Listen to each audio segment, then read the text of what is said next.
റോയ്ചായ TP case പ്രതിയായ കൊടി സുനിക്ക് 30 ദിവസത്തെ പരോൾ അനുവദിച്ചിരിക്കുകയാണ്. ഈ ക്രിമിനലുകളുടെ കാര്യത്തിൽ മാത്രം എന്തൊരു കരുതലാണ് സംസ്ഥാന സർക്കാർ? അത് സർക്കാരിൻ്റെ കരുതൽ എന്ന് മാത്രം പറഞ്ഞാൽ പോരാലോ. കേരളത്തിലെ ഇപ്പോൾ കഴിഞ്ഞ 2 തവണയായിട്ട് ഭരിക്കുന്ന സർക്കാർ, CPM നേതൃത്വം കൊടുക്കുന്ന സർക്കാരിനകത്തുനിന്ന് കൊടിസുനിക്ക് കിട്ടുന്ന ആനുകൂല്യങ്ങൾ, കൊടിസുനിക്കും കൊടിസുനിയുടെ കൂട്ടത്തിലുള്ള പ്രതികൾക്ക്, TP ചന്ദ്രശേഖർ വധക്കേസിലെ പ്രതികൾക്ക് കിട്ടുന്ന ആനുകൂല്യങ്ങളും അവസരങ്ങളും സൗകര്യങ്ങളും ഇന്ത്യ മഹാരാജ്യത്ത് ഒരു ജയിലിലും ഒരു തടവുകാരനും ഇതുവരെ കിട്ടിയതായിട്ട് നമുക്കറിയില്ല. വളരെ പല തരത്തിലുള്ള VIP-മാരൊക്കെ പല ജയിലുകൾ, അവർക്കൊന്നും കിട്ടാത്ത ആനുകൂല്യങ്ങൾ, സൗകര്യങ്ങൾ എല്ലാമാണ് കിട്ടുന്നത്. ഇഷ്ടംപോലെ പരോൾ ട്രെയിനിൽ കൊണ്ടുപോകുമ്പോൾ പോലും, കോടതികളിൽ ഹാജരാക്കാൻ കൊണ്ടുപോകുമ്പോൾ പോലും വിലങ്ങ് പോലും വെക്കാതാണ് കൊണ്ടുപോകുന്ന ദൃശ്യങ്ങൾ പുറത്തു വന്നതാണ്. അപ്പോൾ ഇങ്ങനെയൊക്കെയുള്ള സൗകര്യങ്ങൾ അനുഭവിക്കണമെന്നുണ്ടെങ്കിൽ കൊടിസുനി ആരാവാം? കൊടിസുനിയെ കൊണ്ട് CPM കൊടിസുനിയെ ഒന്നുകിൽ ഭയപ്പെടുന്നുണ്ട്. അപ്പോൾ അതുകൊണ്ട് തന്നെയാണ് കൊടിസുനിക്ക് കൂട്ടർക്കും, കൊടിസുനിക്ക് മാത്രമല്ല ഈ കേസുമായി ബന്ധപ്പെട്ട് ജയിലിൽ കഴിയുന്ന എല്ലാവർക്കും ഈ ആനുകൂല്യങ്ങളെല്ലാം കിട്ടുന്നുണ്ട്. ഇഷ്ടംപോലെ പരോൾ, ഏതാണ്ട് 200-ലധികം ദിവസങ്ങളിൽ ഇപ്പോൾ തന്നെ എല്ലാവർക്കും കിട്ടിക്കഴിഞ്ഞിട്ടുണ്ട് പരോൾ ഈ കാലത്തിനിടയിൽ. എന്നാൽ കേരളത്തിൽ ഇന്ന് വരെ ജയിലിൽ പരോൾ കിട്ടാത്ത നിരവധി തടവുകാർ കിടപ്പുണ്ട് താനും. നമ്മൾ സാധാരണഗതി കേരളത്തിലെ ജയിൽ നിയമം അനുസരിച്ച് ഏതൊക്കെ തരത്തിലുള്ള കുറ്റവാളികൾക്കാണ് പരോൾ അനുവദിക്കുന്നുള്ളതിന് കൃത്യമായ ചട്ടവും അതിൻ്റെ പ്രോട്ടോക്കോളും ഒക്കെ ഉണ്ട്. ഇന്ത്യൻ ശിക്ഷാ നിയമം 352 മുതൽ 402 വരെ ഉള്ള കേസുകളിൽ ശിക്ഷിച്ചിട്ടുള്ളവർക്ക് പരോൾ കൊടുക്കുന്നതിന് പാടില്ല എന്നുള്ളതാണ് ജയിൽ ചട്ടം പറയുന്നത്. പ്രത്യേകിച്ച് ബലാത്സംഗ കുറ്റത്തിന് ശിക്ഷിക്കപ്പെട്ടവർ, വധശിക്ഷയ്ക്ക് വിധിക്കപ്പെട്ടവർ, അപകടകാരികളായ തടവുകാർ, ഗുരുതരമായ ജയിൽ നിയമ ലംഘനങ്ങളുള്ളവർ, മാനസിക പ്രശ്നമുള്ളതും പകർച്ചവ്യാധിയുള്ളതായ തടവുകാർ, ദേശീയ സുരക്ഷയുമായി ബന്ധപ്പെട്ട് ശിക്ഷിക്കപ്പെട്ടവർ എന്നിവർക്കൊഴികെ പരോൾ അനുവദിക്കാവുന്നതാണ്. എന്നിവർക്കൊഴികെ ഒരു നീചമായ, ക്രൂരമായ ഒരു കൊലപാതകം നടത്തിയ കേസിലെ പ്രതികളാണ് ഇവരെല്ലാവരും. ഇപ്പോൾ തന്നെ ഇത് ഹൈക്കോടതിയിൽ അപ്പീൽ വന്നപ്പോഴത്തേക്ക് അത് ഇരട്ട ജീവപര്യന്തമായിട്ട് പരിഗണിച്ച് കിടക്കുകയാണ്. അങ്ങനെയുള്ള പ്രതികൾക്കാണ് ഈ സൗകര്യങ്ങളെല്ലാം കേരള സർക്കാർ അനുവദിച്ചു കൊടുക്കുന്നത്. ഇത് CPM-ന് വേണ്ടപ്പെട്ടവരായതുകൊണ്ടാണ്.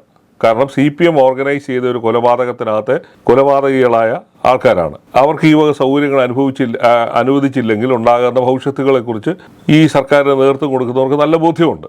അതുകൊണ്ടൊക്കെ തന്നെ ആവാം ഇത്തരത്തിൽ ഇവർക്ക് യഥേഷ്ടം എല്ലാ മാനദണ്ഡങ്ങളും ലംഘിച്ചുകൊണ്ട് അവർക്ക് ഈ പരോളുകൾ കൊടുക്കുന്നത്. പരോള് മാത്രമല്ല, ഇവരെ ശിക്ഷാ ഇളവ് തന്നെ കൊടുത്ത് പുറത്തിറക്കാനുള്ള ഒരു ശ്രമവും നടത്തിയിരുന്നു. വലിയ വിമർശനമൊക്കെ ഉണ്ടായെങ്കിലും സർക്കാർ അതൊന്നും കാര്യമായിട്ട് എടുക്കുന്നില്ല. അത് ഇപ്പോൾ ഈ സർക്കാരിന് എന്ത് ചെയ്താലും പറയുന്ന ഒരു ന്യായം ഉണ്ടല്ലോ. വലിയ എതിർപ്പുകൾ ഉണ്ടായിട്ട് ഞങ്ങൾ തിരിച്ചു വന്നില്ല.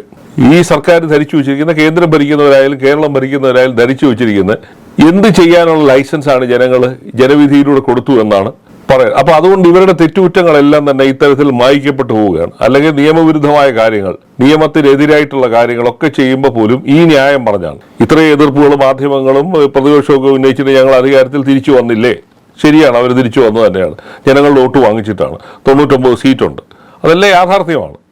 പക്ഷേ എന്ന് വെച്ച് നിങ്ങൾക്ക് ഭരണഘടനാ വിരുദ്ധമായ കാര്യങ്ങൾ, നിയമവിരുദ്ധമായ കാര്യങ്ങൾ ചെയ്യാൻ ആരും ലൈസൻസ് തന്നിട്ടില്ല.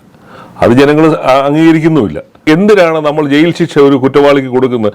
മാതൃകാപരമായി അത്തരം കുറ്റങ്ങൾ മറ്റുള്ളവർ ആവർത്തിക്കാതിരിക്കുന്നതിന് വേണ്ടിയുള്ള ഒരു മാതൃകാപരമായ നടപടി എന്നുള്ള നിലയിലാണ് ജയിൽ ശിക്ഷ കൊടുക്കുന്നത് തന്നെ. പക്ഷേ യഥാർത്ഥത്തിൽ എവിടെയാണ് സംഭവിക്കുന്നത്? അപ്പോൾ ഇത്ര നികൃഷ്ടമായ രീതിയിൽ ഒരു കൊലപാതകം നടത്തിയവരെ ന്യായീകരിക്കുകയും അവർക്ക് എല്ലാവിധ സൗകര്യങ്ങൾ കൊടുക്കുകയും അവരെ തുറന്നുവിടാൻ വേണ്ടി ശ്രമിക്കുകയും ചെയ്യുക. 2 വട്ടം തുറന്നുവിടാൻ ശ്രമിച്ചു. ജയിൽ ഉദ്യോഗസ്ഥന്മാരുടെയും പോലീസിൻ്റെയൊക്കെ റിപ്പോർട്ട് എതിരായതുകൊണ്ട് നടന്നില്ല. എന്നിട്ടും ആ തരത്തിൽ ജയിൽ ഈ തുറന്നു വിടരുതെന്ന് പറഞ്ഞ് റിപ്പോർട്ട് കൊടുത്ത ഉദ്യോഗസ്ഥന്മാർക്കെതിരെ സസ്പെൻഷനും മറ്റും ഈ നടപടിയെടുക്കുകയും ചെയ്ത സർക്കാരാണ്. അപ്പോൾ കൊടിസുനിയോടും കൂട്ടരോടുമുള്ള സർക്കാരിൻ്റെ വിധേയത്വം അവരുടെ മുമ്പിൽ ഓച്ചാനിച്ച് നിൽക്കുന്ന പോലുള്ള സ്ഥിതിഗതികളാണ് നമ്മൾ കണ്ടുവരുന്നത്. എന്തിനാണിത്? ആർക്ക് വേണ്ടി?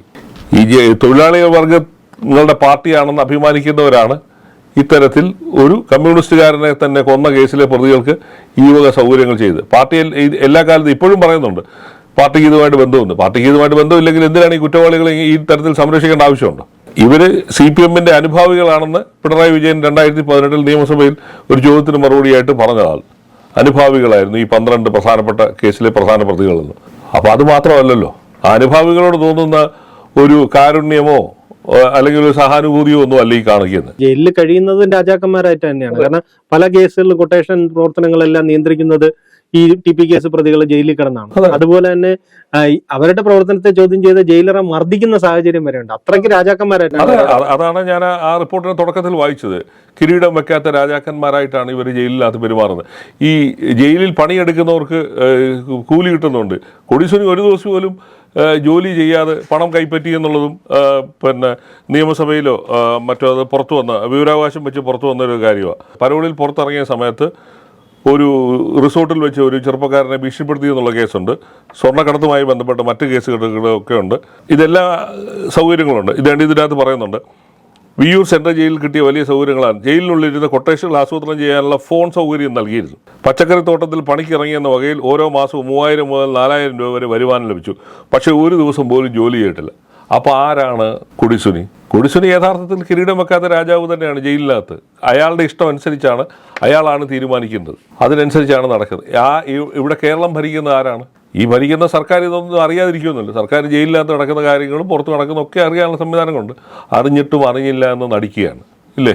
അപ്പോൾ അതാണ് സംഭവിച്ചുകൊണ്ടിരിക്കുന്നത്. കേരളത്തിൽ നിയമവാഴ്ചയെ തന്നെ വെല്ലുവിളിക്കുന്ന തരത്തിൽ ഒരു സംഘം പ്രതികൾ പെരുമാറിയിട്ട് അതിനെതിരെ ഒരു നടപടി എടുക്കാൻ, അവരെ അമർച്ച ചെയ്ത് മര്യാദയ്ക്ക് ഈ ജയിലിൽ താമസിപ്പിക്കാൻ ഒന്നും സർക്കാർ ശ്രമിക്കുന്നില്ല. ഇവർ പുറത്തിറങ്ങിയിട്ട് തന്നെ പല കൊലപാതകങ്ങൾ തന്നെ ആസൂത്രണം ചെയ്തതായിട്ടൊക്കെ തന്നെ വാർത്ത, പ്രത്യേകിച്ച് ഷുഹൈബിൻ്റെ വാദവുമായി ബന്ധപ്പെട്ട് അന്ന് ഈ പ്രതികളെല്ലാം പുറത്തുണ്ട്. 2-3 പ്രതികൾ പുറത്തുള്ള സമയത്താണ് ആ കൊലപാതകം നടക്കുന്നത്. അപ്പോൾ അതൊക്കെ തന്നെ സംശയാസ്പദമായ കാര്യങ്ങളാണ്.